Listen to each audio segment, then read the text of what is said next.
ഇതിലിപ്പോൾ തീവ്രവാദവും ചർച്ചയും ഒരുമിച്ച് നടക്കില്ല എന്ന് പറയുന്നു, വ്യാപാരവും തീവ്രവാദവും ഒരുമിച്ച് നടക്കില്ല എന്ന് പറയുന്നു, രക്തവും ജലവും ഒരുമിച്ചൊഴുകില്ല. ഇത് നേരത്തെയും പ്രധാനമന്ത്രി പറഞ്ഞിട്ടുള്ളൊരു കാര്യമാണ്. പക്ഷേ അത് ഇപ്പോൾ സിന്ധു നദീജല കരാർ മരവിപ്പിക്കുന്നത് ഇതാദ്യമായാണ്. ഇതിനു മുൻപ് അങ്ങനെ പരാമർശം നടത്തിയിട്ടുണ്ടെങ്കിലും അതിലേക്ക് കടന്നു പോയിട്ടില്ല.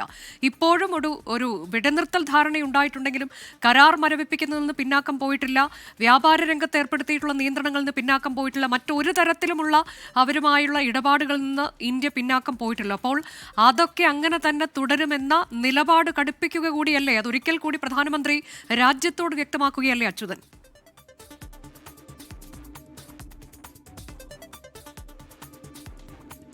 അനുജ, തീർച്ചയായിട്ടും ഇതിനു മുൻപും ഇത്തരം ഒരു പരാമർശങ്ങൾ നടത്തിയിട്ടുണ്ടെങ്കിലും ഈ പെഹൽഗാം ഭീകരാക്രമണത്തിന് പിന്നാലെ ഇന്ത്യ പാകിസ്ഥാനെതിരെ സ്വീകരിച്ച ഏറ്റവും വലിയ നിലപാട് അതായിരുന്നു.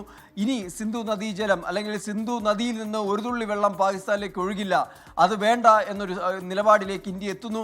അങ്ങനെ സിന്ധു നദീജല കരാർ അടിയന്തരമായി മരവിപ്പിക്കുന്നു. നമുക്ക് ആ സാഹചര്യം അറിയാം. ഒരു പ്രത്യേക വാർത്താ സമ്മേളനം വിളിച്ചാണ് അന്നിത് പ്രഖ്യാപിക്കുന്നത്. ഒപ്പം തന്നെ പാകിസ്ഥാനുമായുള്ള എല്ലാ വ്യാപാര ബന്ധവും നിർത്തിവെക്കുന്നു.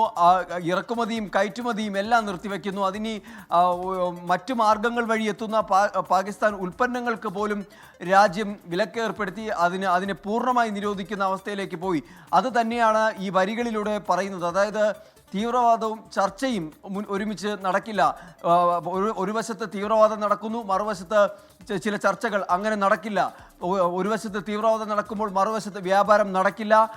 രക്തവും വെള്ളവും ഒരുമിച്ചൊഴുകില്ല എന്ന നിലപാടിൽ രാജ്യം ഇപ്പോൾ ഉറച്ചു നിൽക്കുകയാണ്. അതായത് പാകിസ്ഥാനെതിരെ ആ പോരാട്ടം അവർ ഭീകരവാദം എന്ന് അവസാനിപ്പിക്കുന്നു, ഭീകരതയെ പ്രോത്സാഹിപ്പിക്കുന്നത് എന്ന് നിർത്തുന്നു. സീറോ ടോളറൻസ് തീവ്രവാദത്തിനെതിരെ എന്നത് പ്രധാനമന്ത്രി ഒരിക്കൽ കൂടി വ്യക്തമാക്കുകയാണ്.